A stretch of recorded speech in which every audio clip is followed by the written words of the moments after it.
Well, thank you, everybody. Why don't we go ahead and get started? Thank you for taking time out on your Friday to join this session on CMMC 2.0, the outlook for 2022, and talking about some recent updates that have come just in this last week. I'm Tom Leahy. I am the SVP of Sales and Business Development with SureShield. We provide software solutions to help in the security, compliance, and integrity management areas. Many of our companies work with our solutions to help them meet a number of different compliance regulations and help them protect their systems from attacks. I have on the call with me today as well our CTO, Chandi Bilagu, and our CEO, Sanjay Kumar, who will be attending and presenting with me, particularly towards the end when we get to areas related to questions. So for today's session, a couple of things you should note in the chat that this content, as well as the webinar recording, will be made available to all of you who are attending here today. So that will be provided at the end of the session. Keep an eye out for an email that will have links to those components.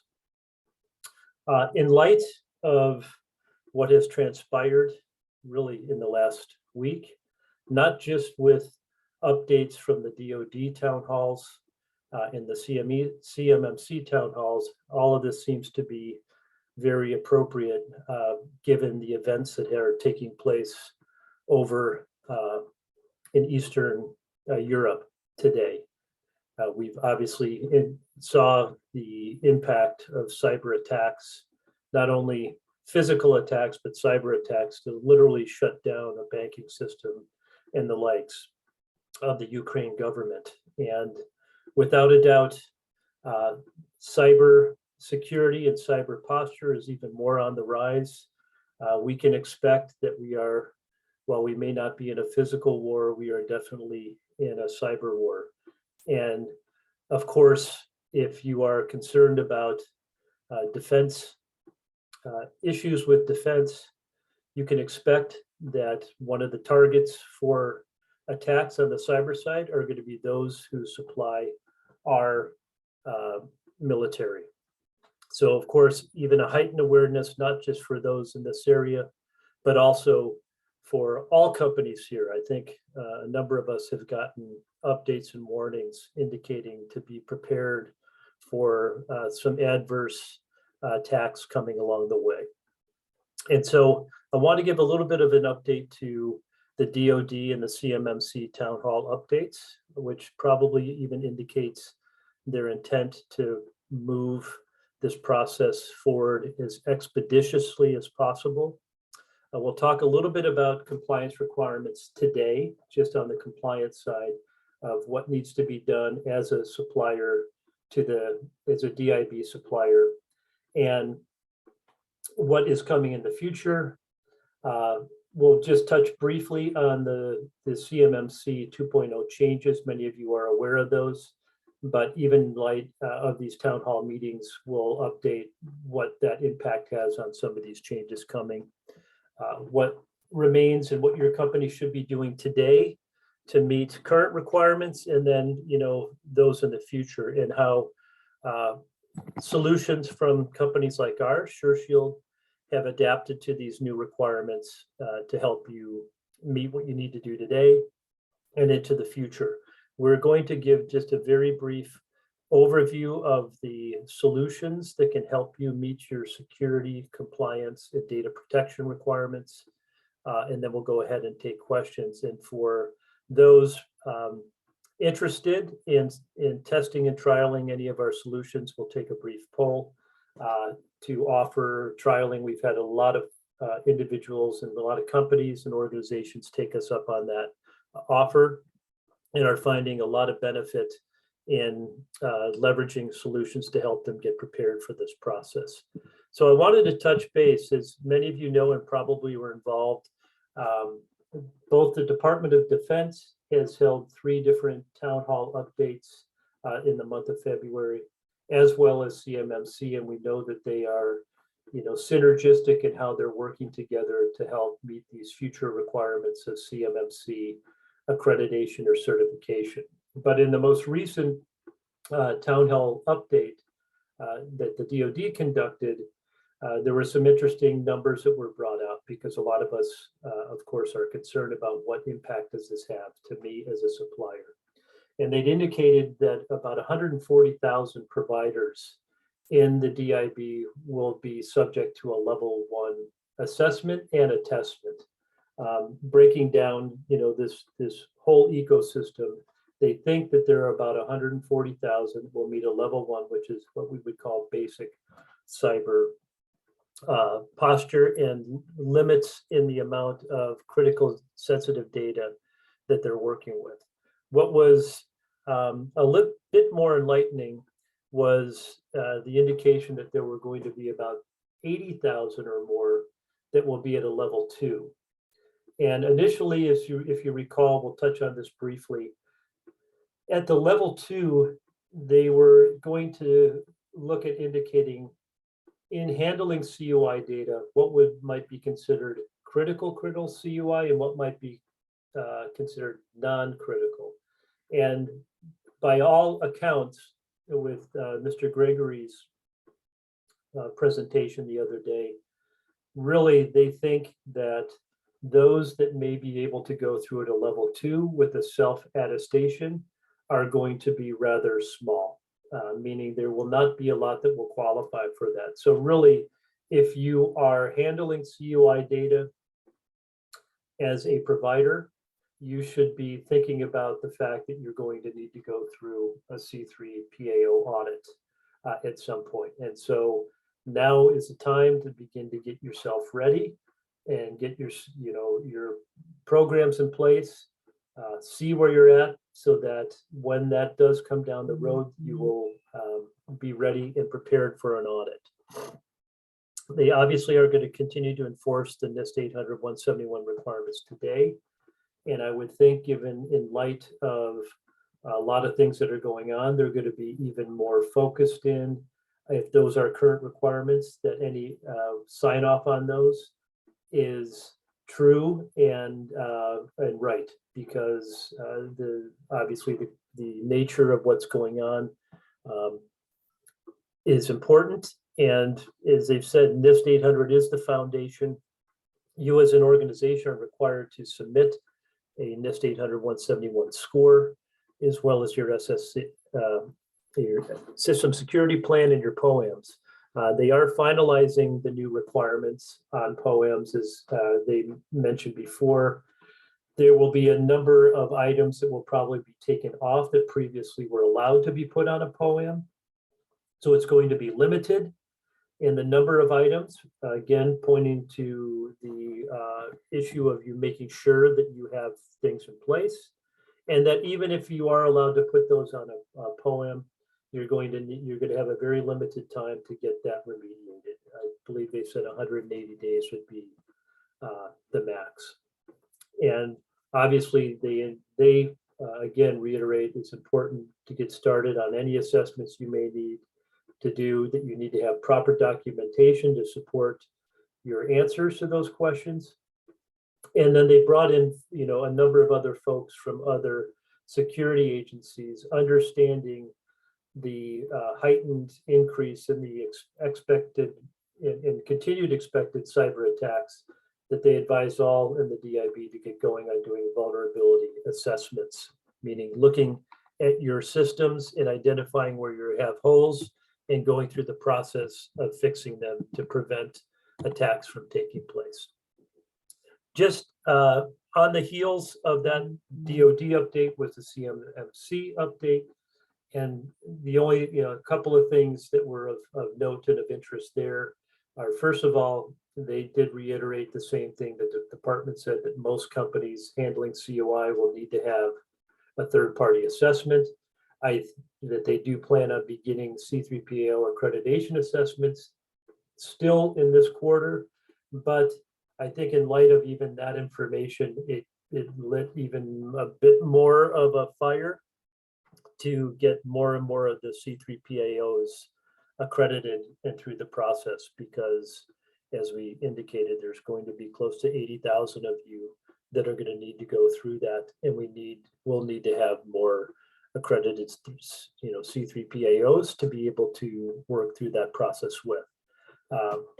Obviously, because of the need for more assistance in helping organizations in the DIB, those RPOs, the registered provider organizations that can help you get prepared, there's been an over 50% increase in the number that were here last year to the number that are here today. So there's a number of resources that you have available to you if you need that help. And as a note, a number of those organizations actually leverage our platform to help streamline that process. And again, reiterating that get your assessment started and get your documentation in place. So I don't need to reiterate too much. Obviously, the compliance issues that relate today, it affects over 300,000 providers in the DIB, close to that with their numbers. There's probably a give and take on some numbers in there in what the department understands and what are out there in providers. But under current requirements, you obviously need to continue to do your NIST 800-171s assessments. You need to submit those scores to the SPRS. You need to create a system security plan, and you need to have a plan of action and milestone report. As you know, back in November, in terms of the primary changes that took place, is after reviewing kind of the CMMC 1.0 model, the department did some modifications and really stratified from 5 levels of what we might call cyber posture down to 3.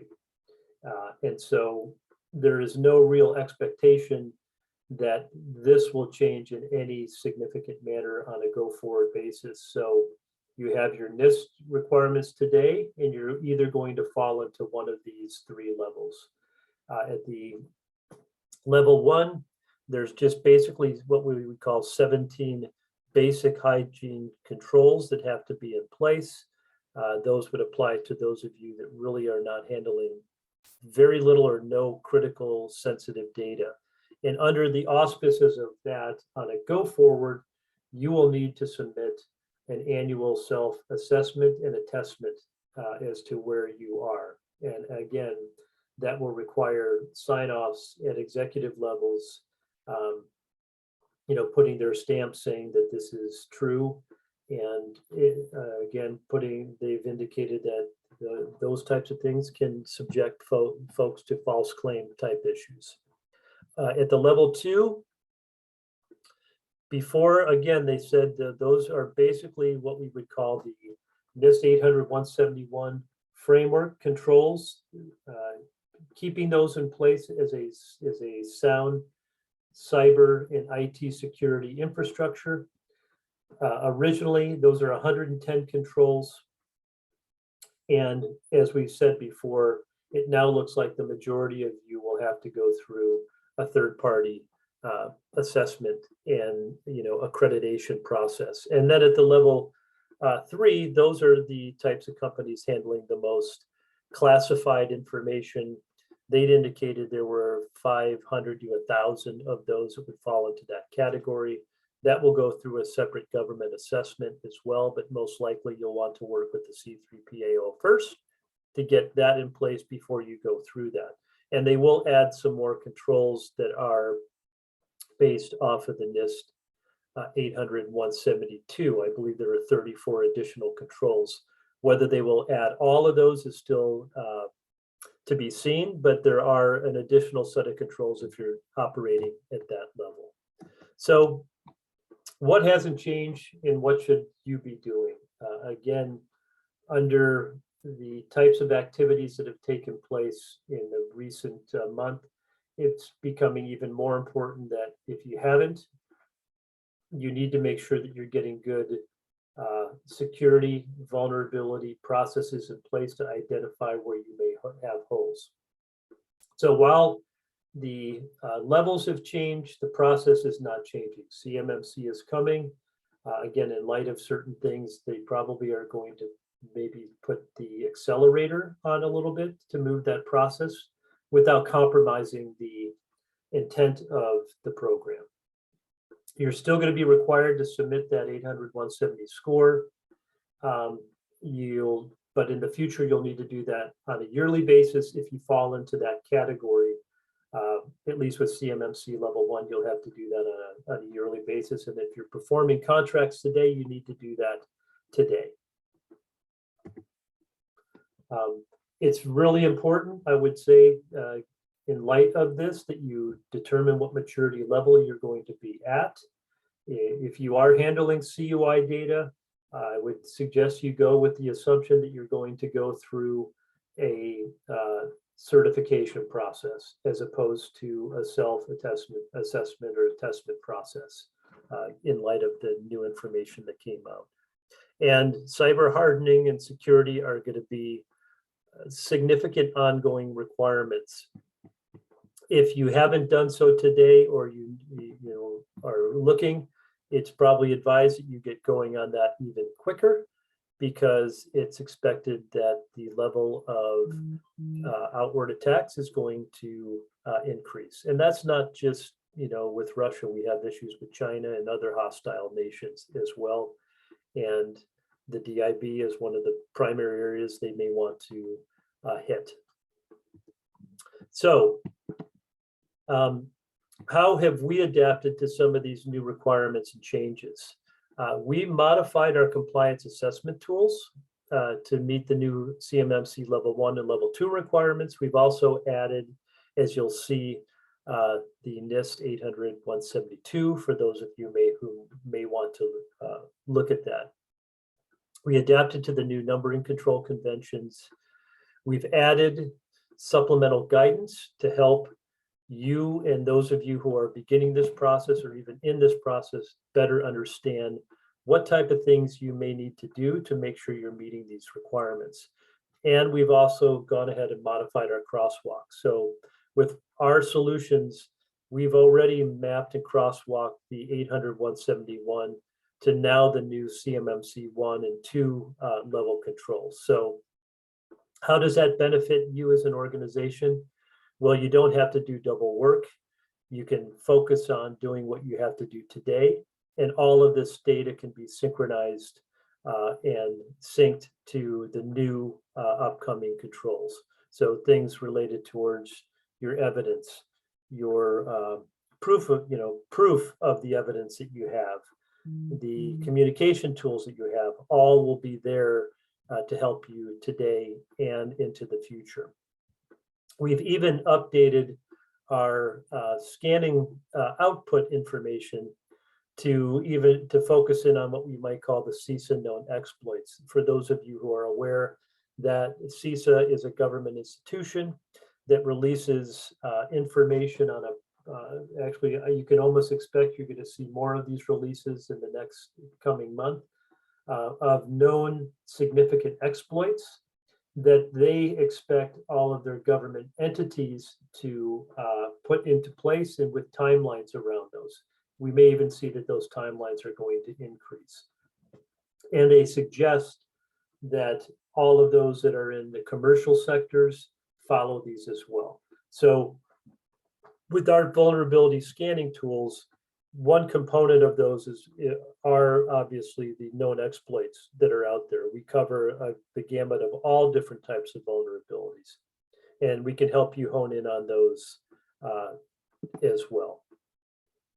So how can we help your organization or your company? Obviously, we have tools that can do crosswalks. We can help you streamline the whole assessment process.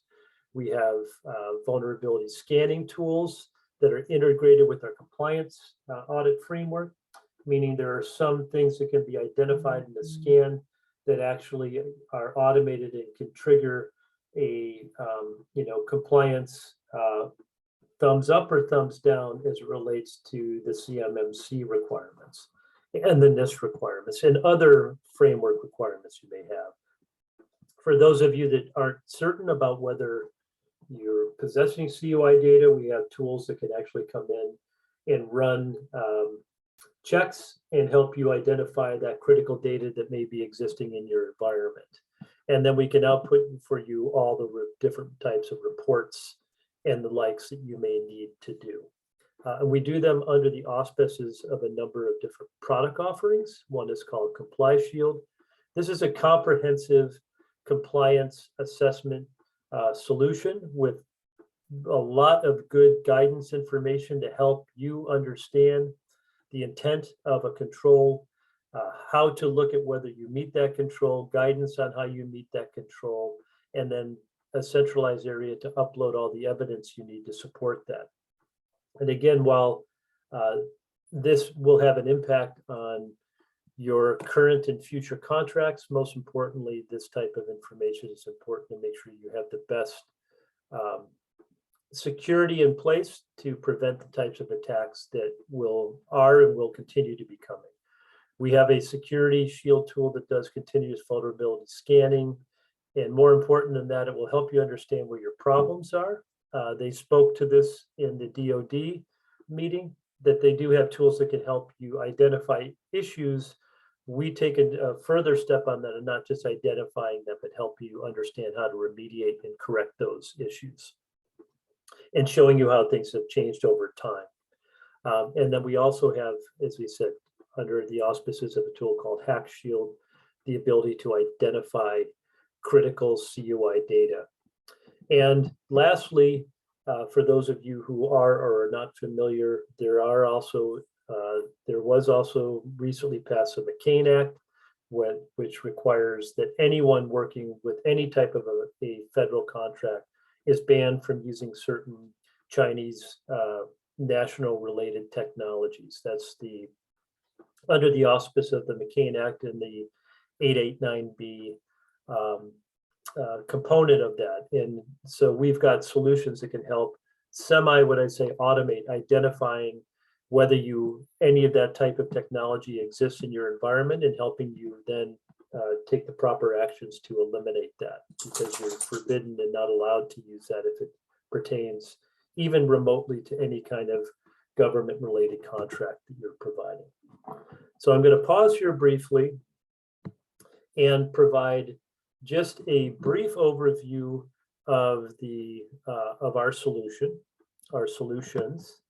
and show you how you can take advantage of this and utilize this for your particular purposes. Partway into this, as we get close to the end of the questions, we will launch a poll. For those of you who do have interest, we're going to make an offer to you to try any or all of these solutions out at no cost for a period of time. In the past, we've had quite a few folks that have taken up that offer, particularly as it relates to the compliance and security side of things right now. But I'm coming in just so that you can, for perspectives, as a customer that's leveraging our software to help them in meeting and maintaining this ongoing compliance and continuous compliance and security posture management. And within this, I'm seeing initially a dashboard that in the case of this particular client, they're working with our compliance related solutions, and they're also doing what we might call vulnerability scans on their infrastructure. And so in this environment, this particular customer has got both, and I have dashboard views into this. You can see that it's indicating to me that there's 255 controls. I will also point out that with all of our controls, we've mapped them to policies that you can take advantage of if you don't have them in place, or ways in which you can link your policies to these controls and see where you may or may not be in compliance from a policy standpoint. But if I were to click into this, you'll see it will take me to all the controls. Think of these as the compliance frameworks that I have opened for my particular organization. And in this demo environment, this particular company is monitoring both their CMMC level 2 and the NIST 800-171 requirements. Just for demo purposes, we've also are showing that you could, if you are even working at a higher level than that, we also have the 800-172 controls as part of this. So it's giving me, if you were to add all these up, that adds up to 255. Now keep in mind, as we said earlier, NIST is 800-171 and the CMMC V2 are really essentially the same controls. So what we allow you to do is filter on that information and answer questions, for instance, once without having to answer them again. And I'll show you that there's a process that we have to help you synchronize your responses. But on this right side, it's a filtering criteria. So you have a lot of different ways you can go look at your data, whether you want to look at them at the control level, at an impact maturity level. So for instance, if I've instantiated my version in my level 2 controls, the subset of that is a level 1. So you can see I could even look and say I would just want to take a look at the level 1s, or maybe I just want to take a look at the various domains. So a lot of different ways in which you can segment your data. But if I were to go in and to begin to answer a question, it's basically clicking into this hyperlink. And at that point, this is where it will give you information on that particular control, what the answer, the answers are related to that particular framework are. And then it also allows me to do things like add comments, to upload my evidence. As I mentioned before, we've added a lot of knowledge-based guidance on how to interpret, how to go about looking at this, and how to answer, determine the answer to these particular questions. So you'll see we have guidance and best practices. We have implementation guidance, which comes from the NIST recommendations, the policies and procedures. We provide supplemental guidance. Again, just different ways in which you can look at this to help you understand how to interpret, how to act on, and how to appropriately answer these particular questions. That also includes things like supporting evidence. And for those of you that might be using this to help conduct different types of understanding within your environment, there's even survey questions that can be used to help you better understand how to answer these questions. I will also point out that within here, you have the ability to actually distribute work as well. So if you are going through this process or continually updating, it's not something that has to be done by one individual. I could just say that I want to pick a particular domain, let's say, and if once I've picked that domain, maybe I want to assign this work out to somebody else. So it's as simple as just picking up here, either assigning it to someone within my own organization or asking for responses outside my organization. So a lot of different workflow components are built into helping with maintaining this process. And when I say a process, keep in mind this is continuous. At any given point in time when you've made changes, you can see, for instance, where your gaps are, what needs to be improved, and then you can see how things have changed over time. I'm just going to click briefly and point out some of the different types of reports that are available around that. So you have a lot of different compliance related reports.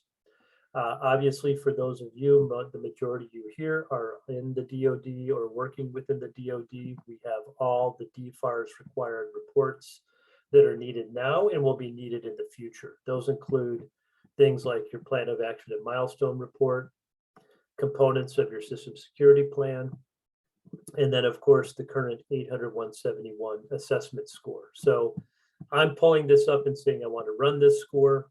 I can click here and instantaneously it will show me where I am on that score.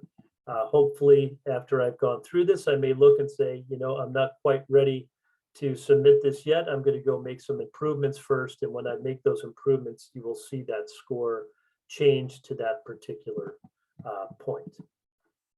So I'm going to come back to our screen here and just briefly, and I'm hoping this won't cause issues for those of you in viewing this, but because in the past we've run out of a little time for people to indicate interest in some of these solutions, I'm going to go ahead and launch a poll that will basically, you can put it down to the side, but if you're interested in either trialing any of our solutions and which ones those may be, you can go ahead and answer those in this poll. So I'm launching that, and then I'm going to go ahead and move this out of the way and come back in to helping you understand how our vulnerability solution works. So as you can see down below here, as I mentioned, this particular organization is also scanning their internal and external environment to look for issues that they may have. And so we provide a web deployed scanner that acts, just think of it as like it acts like a hacker, but I would call it a friendly hacker because they're not going to do anything. They're just going to get into that environment and they're going to show you and identify where there may be holes. Think of it as a house that has cracked windows or doors that are open or cellars that may have access to them. It will tell you where those are. It's going to point out to you the areas that are most critical in nature. And more importantly, beyond that, so it'll stratify the risk of those particular problems. More importantly, it's going to tell you how to fix those. So as I was going in here, just to mention a lot of different ways in which you can look at that data. So in my case, I'm looking at this particular customer. They have what we would call 272 host assets. On those host assets, there's over 3,000 different services or softwares or ports that are running off of them. And in that environment, we've identified there's over 10,000 different vulnerabilities. As I mentioned before, we've even broken this down into the CISA known exploits that may be a component of that. So if you wanted to act on those in particular, you can come into this and actually look at those exploits and understand what the fixes are that need to be done to fix that. And we also provide you, as we said, the remediation guidance around how to fix those things. So you can look at this information in almost any way that you would like to. So if I were to just go in as I was going into my host assets, it's going to show me all those assets here. And maybe I want to just filter down to say, show me those that are the most critical. And so when I've filtered on those, it's going to highlight those that have been deemed to be the most critical. It not only tells me what they are, it will tell me how many vulnerabilities are on those IPs. And as I click into them, you'll also note that because this is a continuously running solution, you can see how things have changed over time. How your risk profile has either gone up or gone down on that particular asset. And again, because there's constant exploits and there's constant new, vulnerabilities coming out, certain assets may have different changes over time in terms of what their risk profile looks like. So in this case, it's showing me the differences on what's transpired over there. It's showing me the services running on this particular asset, the installed applications, and most importantly, the vulnerabilities, and lastly, the remediations that need to take place to solve that particular problem and get rid of it, at least for that time. And this goes across all your different components. You can segment and view that in any given way that you like. I will point out that as part of our offering, we offer to run an assessment, an initial security assessment for you so you can have an idea of where your vulnerabilities may lie. Now, similarly, you have the ability to come in and look at any information and run any different types of reports that you may want to do. So in this case, I'm looking at vulnerability related reports, and you can see within these categories there's close to 25 almost 30 different reports that are available, and a lot of different ways you can segment your data. So as an example, I'm just going to click into this top remediation report. Maybe I need to get to management to help them understand what's going on here and to help support getting some resources to correct problems, which today are, probably you're getting more attention towards. But I'm just going to run what we call in this case as an example, a top remediation report, top 20 remediation report. So it's going to look at that data at that point in time, and it's going to output information for me to tell you things like what are the most critical issues, what are the vulnerabilities by severity, and more importantly, if I were to apply those 20 remediations, it will end up being applied on 161 hosts or in the environment. It's going to remediate 92% of my vulnerabilities. It's going to improve my risk profile by this much. And it will show you things like impact scores over time. As you implement these different components, what that impact that will be on your security posture, and even giving you resource requirements in terms of how much time it might take to do that. With all of our solutions, you can schedule reports. So if you want these types of reports to go out to individuals within your organization, or if you're a service provider to your different providers that you're servicing, you can schedule reports. You can output them in Word, in Excel, in PDF, in PowerPoint, depending on how you may want to use these for presentation purposes and the like. So I'm going to come back to the home page here briefly and go back into that dashboard and just point out one other thing from a process and efficiency standpoint. As I mentioned, in all of our compliance frameworks, where crosswalks exist, we've built them. So to try to help limit the amount of additional time that needs to be utilized when a particular control is like. So, there's HIPAA controls that are alike, there's NIST controls that are alike. So if you're answering one to help you basically not have to redo the work. And as I mentioned, for instance, with the NIST and the CMMC, we've already done those cross-links to them. So it doesn't matter which framework you're working in, this will allow you to update to the most current. So if you've actually had gone through and answered some NIST controls or some CMMC related controls, all you have to do is click on this sync. We show you where the mappings are across those different controls. And if you were going to sync responses, you would just click this button and it would say, do you want to take an action to do that synchronization?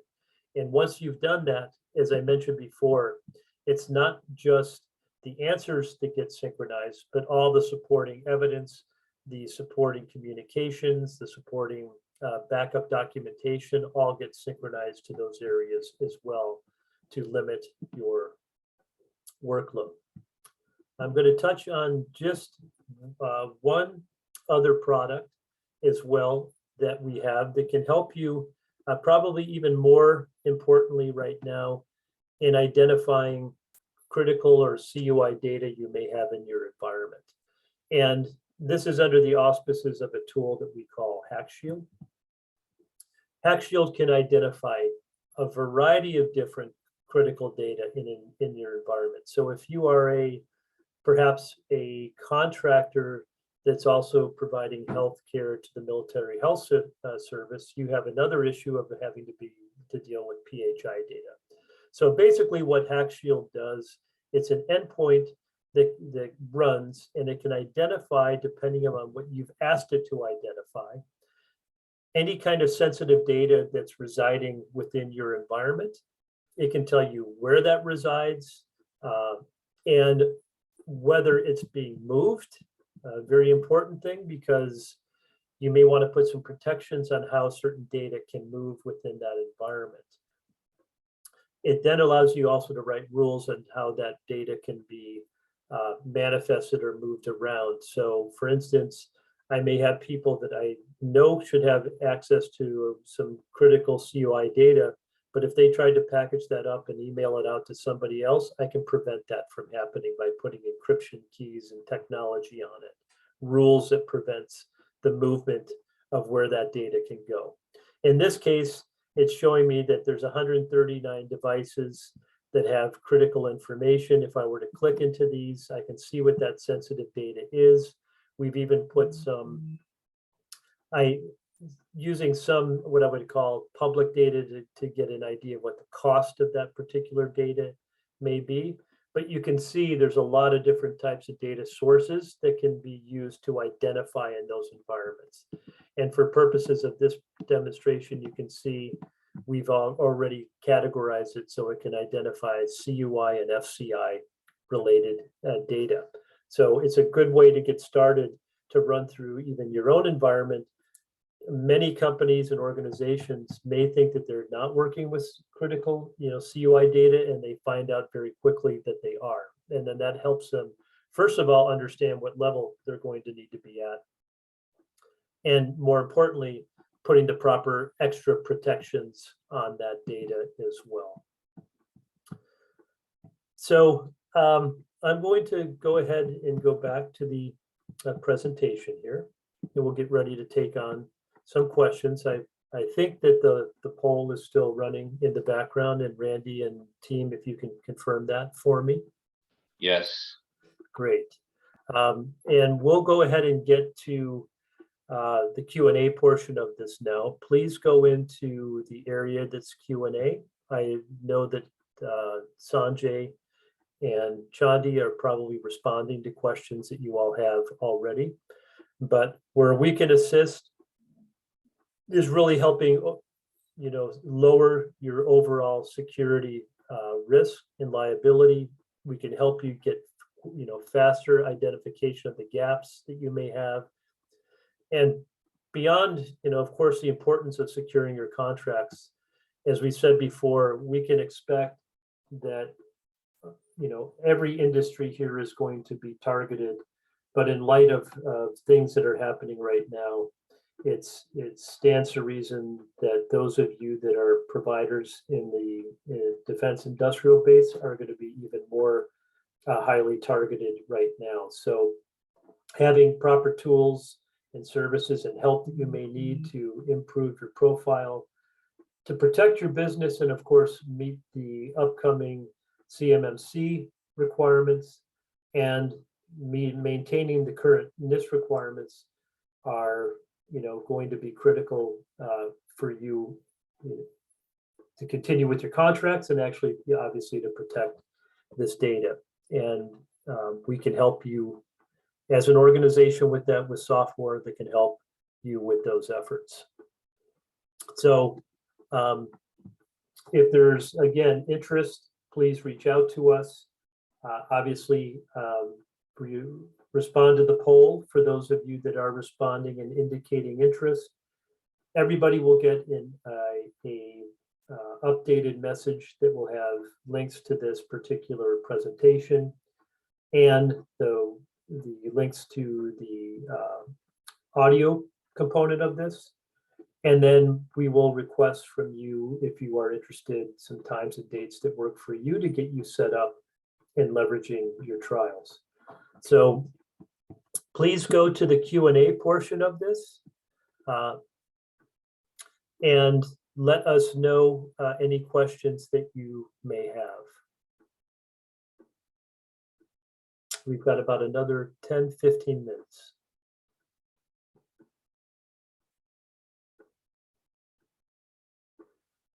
Actually, a very good question. And Chandi, if you can type the answers into these, I would like to respond. There's a question about, a lot of you are struggling with this around trying to understand whether you have CUI data or not within your environment, because in theory, your contracts, or when those contracts are issued, there should be markings and tags on those documents that indicated that it is CUI. In some cases, you may not be able to identify that, or you may not know it's in there because the documentation you have is quite large. So if that's the case, we can run this solution to see if there's anything in there that would indicate CUI. If there are 0 markings on it, of course, that makes it a little bit more difficult. And in those cases, it would be perhaps important for you to even go through data that you might deem critical. Think of anything that names or has plans around a facility or things of that nature.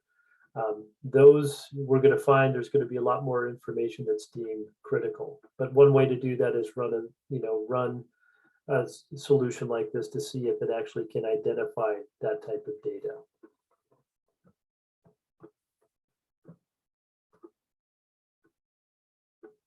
And I see there's another question that's getting answered around our zip files security use. I would, as long as those zip files can't be opened, and I'm not sure if that's the answer that's getting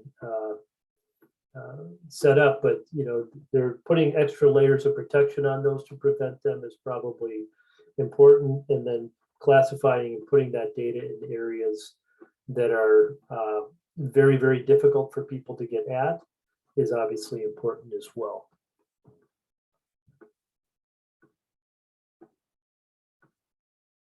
So there was a question around, is this, and I know this, the answer is being typed, but is this for federal contractors dealing daily with the federal government? If you're dealing with the Department of Defense, this is absolutely relevant right now. If you're dealing with any type of federal contract, whether that be DoD or other areas of the government, the 889B provisions apply today, and that is the one that bans you or bans companies from working with any designated Chinese banned telecommunication technology. So it's another layer that gets lopped on top of this for you all. Beyond those who are serving the DoD, you're also considered as part of the DoD and a federal government, and so you've got the 889B provisions that need to be met as well. I see a lot of you stayed on, and we really appreciate that. We still have about another 10 minutes for questions.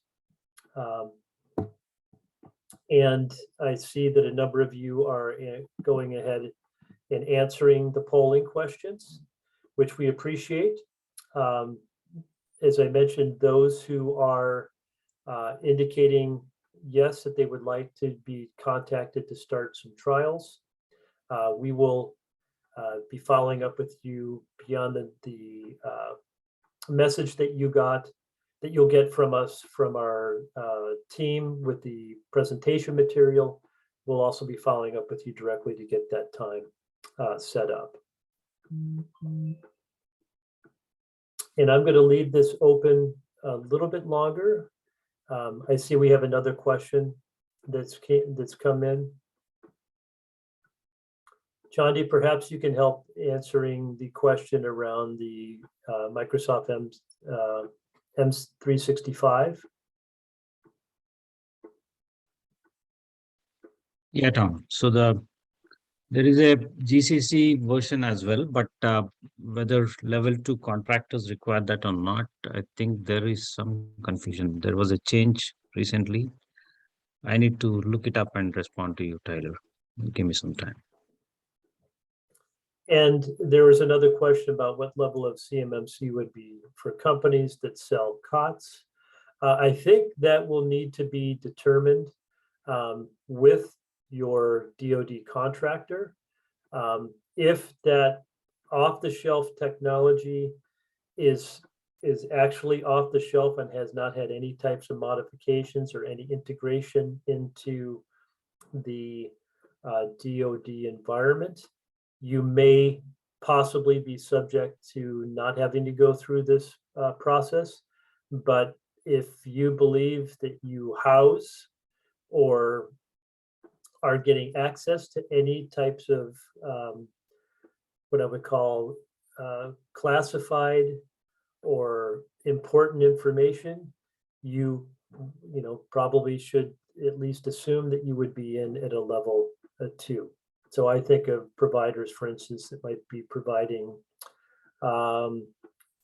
electronic medical records to the military health. Well, they're actually in those systems, they're capturing a lot of very critical information.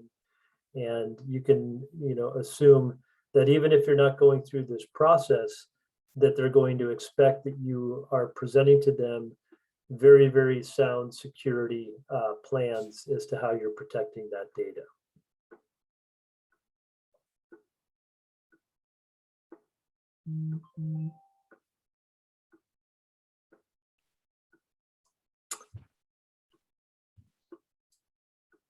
And I hope I answered that question for the gentleman that asked that question. Well, good. We're hopefully buying you back a little bit of time. We appreciate all of you joining us here on a Friday. It has been quite a wild week, as we know, not only with the updates that the Defense Department and the AB have had around, this ongoing process, but obviously current events that even make this a much more important and critical area to address, regardless of the compliance requirements. So again, I want to thank all of you. For those of you, again, who have indicated an interest in testing our solutions, we will be following up with you. All of you will get, obviously, regular updates from SureShield on our activities. And in the future, should you have anything of need, please reach out to us. We pride ourselves on exemplary customer service beyond the products that we provide. So thank you, and good cyber health to you all.